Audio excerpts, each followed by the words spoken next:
So, Shri, as I was saying that Kaboodle has been very successful. It's been written up in Wall Street. It's been written up in various magazines. Right. You've been talked about. You've done very well. I'm wondering when even marketing people have such a hard time separating the hype from the reality of marketing these days. How does a CEO, since this is about CEOs, and especially in B2B, how does a CEO figure out what is important, what's not? And what made you successful? How did you figure out what's important, what's not in these times of great hype? You've got all kinds of marketing mixed elements, so many that you can barely keep counting. Right. No, that's true. I think for any company, especially right now, it's always about focus. And I think for a small company, in a new and emerging space, which social media really still is, it's really difficult to stay focused because every new thing that comes across the desk or every new phone call that comes from a potential partner or a vendor has the potential to kind of take you off track. So I think one of the most important things, and we've been really good about that over the last couple of years, is really staying focused and true to what our overall vision and what the mission of Kaboodle is. And I think that's a big message and a lesson for companies of any size, whether it's a small company or a large corporation. It's so easy to get distracted by things that aren't core to your business. And when it's a really tough economic situation, it's even more important, I think, to stay focused. And for us, because we depend so much on advertising as one of our main revenue streams, it's even more important that we stay focused on that core business that we do really well, that we focus on an audience that we reach extremely well, and that we can deliver those key points of engagement for those partners. So I think that's one of the things that has really allowed us to be successful even in a down economy and to continue to build on that success. And I've heard this repeated often from different CEOs that I've talked with these days, and also perhaps in the past. Everybody talks about being focused. And some of them have even, the successful ones, the very successful ones, have gone on to saying that we know when to say no and where to say no. Right. And I realize that. My company is about 80-20 strategy being applied to the business scenario, which fundamentally means you got to be focused. The problem, however, I've seen, and is hard to address right now, because everyone with a microphone is screaming about whatever it is that their next best thing is. How do you identify the focus? How do you identify what to focus on, what not to focus on? And let me be more specific. Sure. The 80-20 principle talks about 20% being the driving force. But how does one find out what's the 20% and what's the 80%? You as the CMO, how do you know? Well, that's a great question, and I think it's it's a lot of science, it's a little bit of art, it's a lot of luck potentially.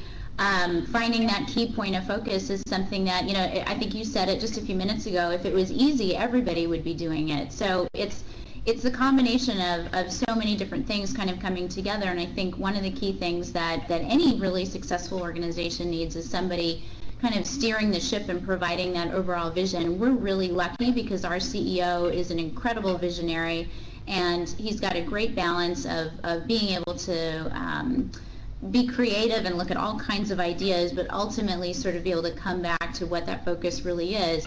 And for any company, and especially a startup, when you have so many different opportunities that you can pursue, trying to identify that focus, I don't think it's a hard and fast approach or a rule or a process, or there's no real rule of thumb about, okay, this is how you identify your focus and this is how you stick to it. For a lot of companies and a lot of teams, a lot of executive teams, it's really an iterative process. And I think at Kaboodle, we've been through that as well. The company is very young. It's only about 3 years old, just over 3 years old. And, we've definitely sort of explored some other options in terms of what kinds of things we want to be doing. But we always kind of come back to where we know we have a core strength, and it's really about, ultimately I think at the end of the day that focus has to come from identifying what sort of need is unmet with the core target audience that you're trying to serve, and that's what we continue to come back to at Kaboodle. For us, we serve a wide variety of people, but the sweet spot for us is really sort of younger women, 18 to 34, who are interested in lifestyle goods and who are very passionate about shopping and about products and about product discovery. And as long as we keep that focus at the forefront of all of the planning and decision making that we do, we've managed to stay on a pretty prosperous track. And it's not to say that there haven't been times when we've kind of strayed off the track, but you find really quickly that if you've gone away from that focus and you've gone away from what your core business really is, then you learn pretty quickly that those little detours, aren't always the best way to spend your time and resources.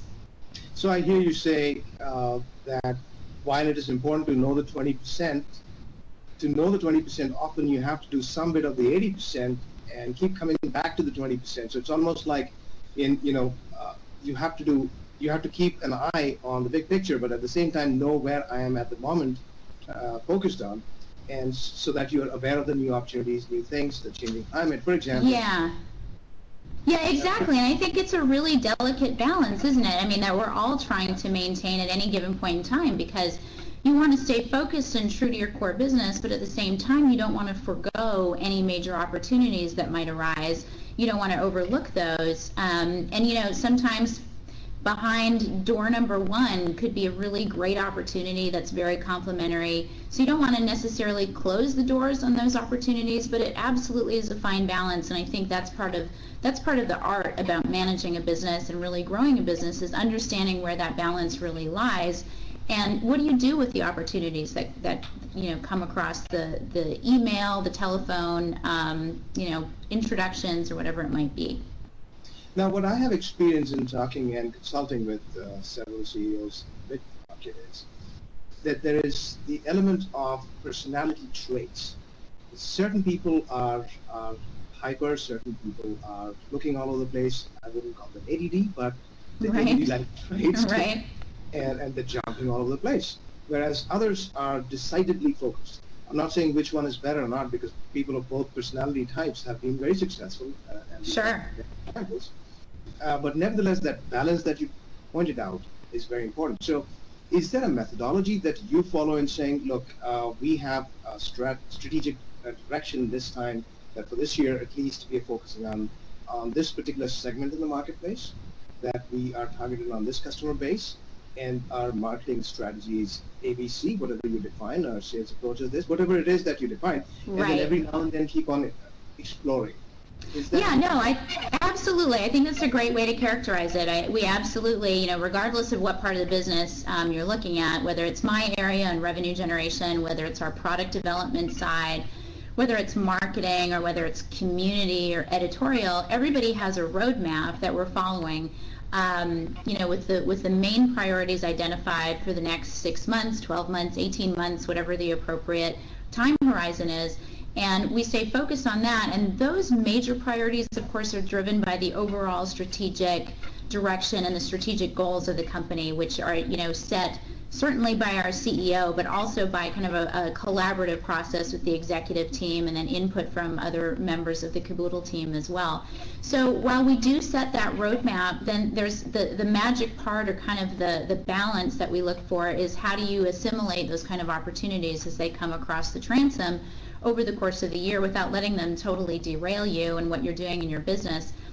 So one of the things that we do within my team from the revenue generation perspective is we've actually set sort of a set of screening criteria. So say, for example, I get a cold call from somebody who wants to partner with Kaboodle, and they think they have a fantastic idea or a service or a product that would do something very positive for our business. Then I have a screening mechanism that I can kind of put that through to understand if it really meets our criteria. And the criteria be really mostly obvious things like, will this help me generate more revenue? But we also look for partners who can help us do things like increase our audience, or increase our traffic, or our registered user base, or potentially give us more exposure or more branding. Certainly in this kind of economy where things are definitely tougher, revenue tends to be number one and to get most attention and to be top priority. But that's not to say that there aren't other criteria that we'll consider as well. So I think the message is really, it's important to have those strategic imperatives that everybody's agreed on at the beginning of the year. or the beginning of the season or whatever your planning horizon is, but then to have the mechanisms and the vehicles in place throughout the year so that when those interesting opportunities do come up, you have a really objective sort of business focused way to evaluate them and see whether they make sense and see if it's an appropriate time to make a decision to take a little bit of a detour from the path that you've already defined. So in that sense, you must have a single one line mission statement or something that is the guiding principle that helps you discern what to do at the lower levels of decision making, in the sense not people decision making, but specific detailed decision making.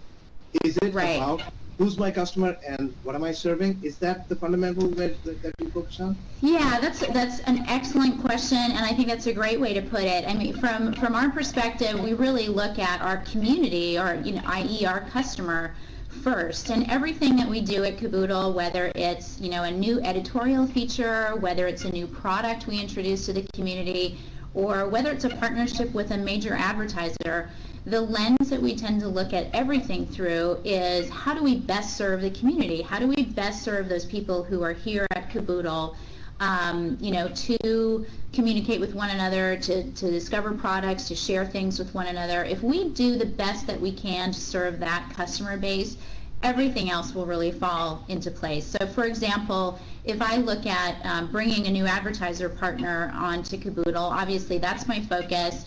And my team's goal and mission really is, to certainly generate revenue and to do that in the smartest, most sustainable way possible. But if I'm bringing an advertiser on board, I also want to really make sure that it's an advertiser that's going to fit really well within the community, because ultimately it's not going to help anybody if we bring somebody on to Kaboodle that the community is not really that interested in, and if they don't engage with that advertiser in a meaningful way, then we haven't really done ourselves a favor, and we certainly haven't done the advertiser a favor. And so it comes right back to really serving the customer. In this case, it's our community, and understanding what's really valuable to them and what are they really looking for. And looking at it from that perspective, we keep everything focused on how do we best serve the community, and that's been really successful for us. So in a sense, what the latent driving force of the group that you serve is very important for you to know and constantly monitor and recognize that it is cohesive.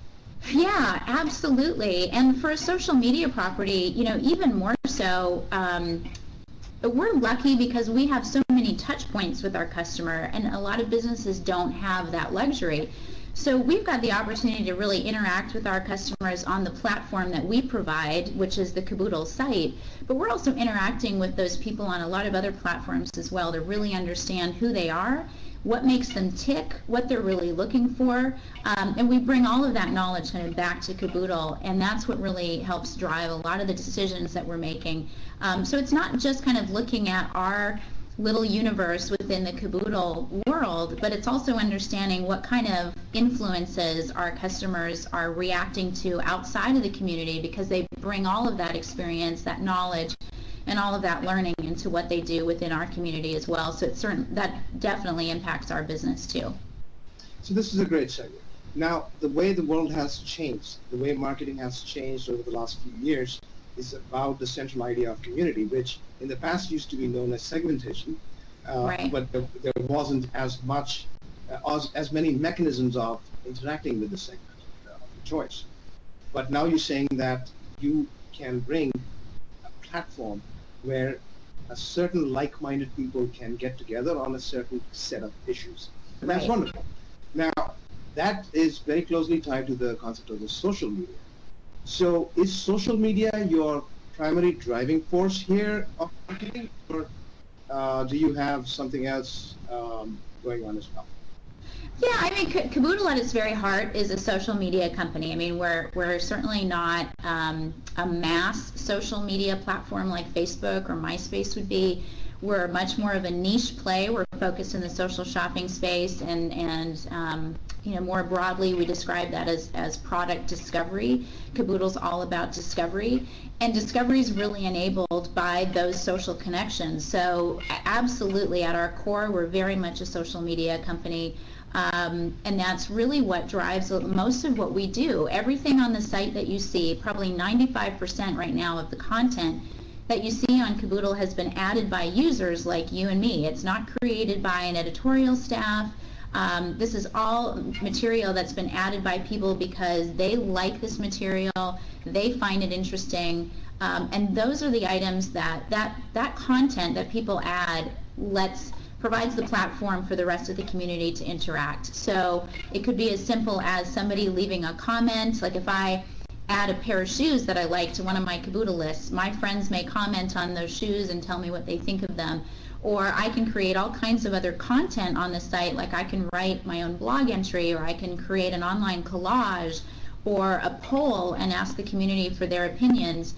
And that's all the social media element of Kaboodle. So it's very social. We do have an editorial strategy, but our editorial strategy is very different from most publishers.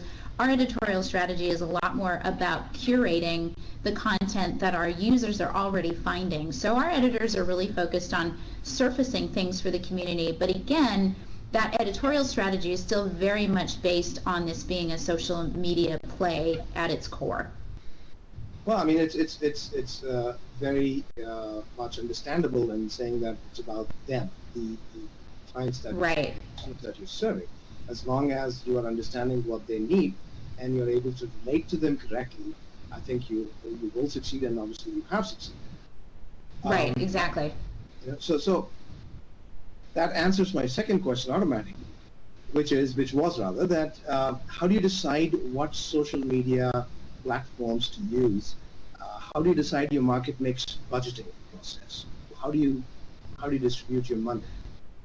So in terms of building the Kaboodle brand and audience acquisition, you mean, or something else? Your marketing, okay. marketing budget, marketing mix, marketing elements. You know, there's so many. There's Twitter. Yeah, absolutely. You can go on the list. Yeah, so it's a great question, and it's a long answer in terms of all the things that we're doing and how we decide. And it's a really fluid strategy. You know, we again sort of set the broad parameters from a marketing perspective in terms of what our major goals are. We know, for example, you know, for 2009, we have a certain set of goals around audience growth, the type of audience members that we want to bring on to Kaboodle, how we want them to behave, you know, how engaged we want them to be. So those, you know, some basic metrics there. And then we will define specific metrics based on maybe seasonality, or if we have a partnership with an advertiser, we may define more short-term metrics that we're working towards as well. So we're kind of managing the whole marketing strategy on a couple of different levels. One is that broad level of meeting, you know, top level business goals over time, and then there's another layer below that is a little bit more maybe short-term focused or time sensitive based on things that are going on within the community. If we're doing a, you know, say for example, if we're doing a promotion or a giveaway, then obviously we'll kind of turn up the marketing resources behind that to make sure that we get the most exposure for that as possible. But the marketing mix for us is actually really interesting. So because we're social media, we certainly try to leverage the social aspect significantly. So Kaboodle, of course, you know, you can invite friends to participate. It's very viral in terms of having people invite other people to join. It's also very viral in terms of just sharing products and other content types. So that's a really important part of the marketing mix for us in bringing in new users, is relying on our existing users to help us out with that. But we also do a couple of other things. So probably not surprisingly, we use some direct marketing techniques, and those are always tied to some major strategic goal, whether it's audience acquisition or whether it's maybe entries for a sweepstakes or a promotion that we're doing. And then we also will look at tactics like maybe email blasts. We might do search engine marketing when it's appropriate. And then we also, a big part of what we do and where our success comes from is that we've done an excellent job in search engine optimization. So we have, you know, a team here and some outside vendors who help us with that strategy overall, and that's been an incredibly important part of our overall marketing mix as well. I want to ask you to change your hat a little bit from your Kaboodle hat to your thing, you know, to the visionary hat, to the marketing person hat. Do you see a merger of B2B and B2C in terms of marketing? Oh, that's an interesting question. A merger of B2B and B2C on the marketing side. I don't know, merger might be too strong a word. I think there's some interesting places for some convergence and some partnering. Is there a specific example that you're thinking of? I mean, for us at Kaboodle, we're very much kind of, B2C. We're very much a consumer play, but we also have the opportunity to partner with folks on a, business development level, and ultimately engage them as a marketing partner for us. So in that way, it's still kind of serving, back to my original statement about we really look to serve our community and our customers first. So any partnerships we'd be looking at, and anybody we'd want to engage on more of a B2B business would still very much be through the lens of how do we ultimately serve our customer and our community at the end of the day. So I guess you could see a little bit of a convergence depending on the tactics and the strategy. Yeah. And perhaps I should specify myself a little bit. Typically, when we talk to B2C marketing people, they are very different from the traditional, typical B2B marketing. Absolutely, right. And their understanding of marketing is different, their perception of marketing is different, their usage of marketing is different, everything is different. Right. Excepting the direct mail, there is pretty much very little convergence. But now with the social media and the idea of the community and the idea that there is a cohesive group that you're serving, whether it's B2B, B2C, we can reach them in the same manner. Therefore, the marketing mix will tend to be the same in B2B as in B2C. There is lack of understanding of this precept, as I might say, from my point of view. And I want to bring it out and see what you would think of it. In other words, do you think the B2B marketing people ought to be utilizing, or the B2B CEOs ought to be utilizing the same methodologies, the same marketing methods, so to speak, for their lead generation / business development they're doing these? Well, I mean, I think there's lessons to be learned in both directions, definitely, but ultimately they're kind of fundamentally different. I mean, you can look at it and say you're still trying to meet the needs of your consumer at the end of the day, whether that's a consumer like you or me, or whether it's a business. So that's the piece that I think is the underlying similarity between the two, but they're fundamentally often different in terms of what you're actually trying to achieve and the needs that you're trying to meet. And the mechanisms that you use can be really different. So not to say that there aren't some really key lessons to be learned. I think there's actually some really interesting areas where companies are using social media mechanisms, for example, for more of a B2B perspective and having some interesting successes. Things like, enabling collaboration between a company and its customers, its business customers, other firms, and providing that level of communication and those points of interaction can be really, really successful. So I think there's definitely lessons.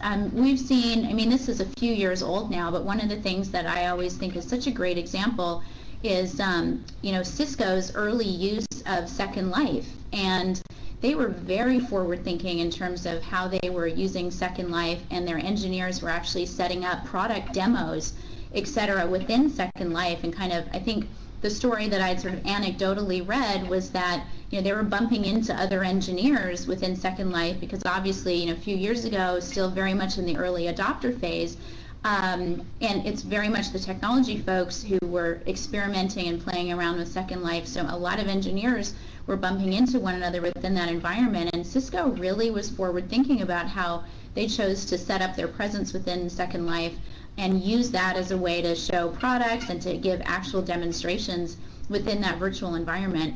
And that's a pretty extreme example, and a lot of companies don't have the resources to be able to do something like that. But it's a perfect illustration of how you can take a lesson from more of the consumer world and apply it to the B2B world. I think I agree with you. And when you said initially in our discussion about community, I think even within B2B, there is right now scope for companies to recognize that they still can possibly develop communities that never existed before. That's true. And if you were to be able to do that can bring you the kind of credibility that otherwise is hard to demonstrate, because oftentimes whatever you're doing tends to, over a period of time, becomes a commodity. Right. But you keep on modifying something. So I think that's where some of the lessons would be of value. Yeah, I absolutely agree.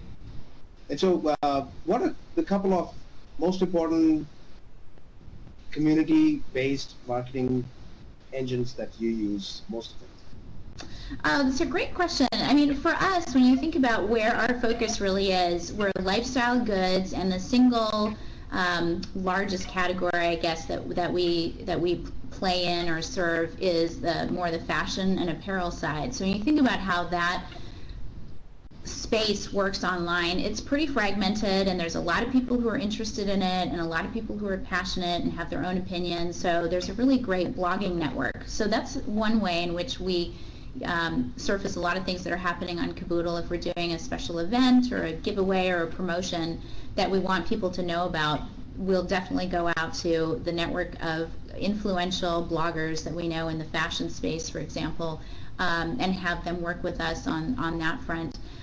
We also use Twitter. We have a Twitter account, and we have a number of people who are following us. We have a presence on Facebook and a presence on MySpace, and people who have friended us or fanned us with those environments. So we're using those major applications at this point, and then our community team sort of experiments on an ongoing basis with different platforms to see what will work and what won't. And at this point, we've sort of settled on, like I said, Twitter, Facebook, and MySpace is a place where we know we can reach a lot of the folks who are either existing Kaboodlers or certainly could be potential community members as well. Yeah, I always believe that 80-20 by the power of three, which is, if you can identify three things to focus on, no more, no less, then you're pretty much covering 80% of what you need to cover. Right, absolutely. I find that to be, more or less always applicable, so it's good. So wonderful. I value talking with you, and I think there's some great insights that have emerged from this discussion. Fantastic. And I hope to talk to you again. Thank you so much. Thank you, Nick. It's been a pleasure. Likewise.